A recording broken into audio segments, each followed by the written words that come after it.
Hello everyone, I am Bharath from 360DigiTMG. So as part of our client visit, we went to the Sneha Chickens, where first they took us to the feed plant from where raw materials come and then it processes and then it comes out as pellets. And these are transported about 143 to 145 lorries per day. And then we went to the main plant, which was 100 acres large, where they took us through the process of the slaughterhouse and then how the meat are stored in the frozen chambers. And then all these chicken that come, they are transported across Asia and Dubai, Middle East as well.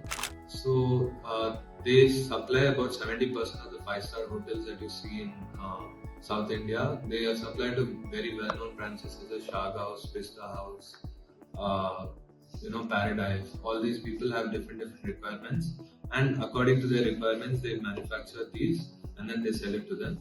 And we also got to know that they sell it to the Indian Army.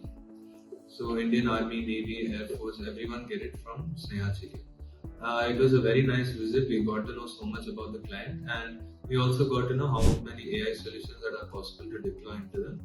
And it was a very good visit. Thank you to 360 DigiTMG for arranging this. Signing off.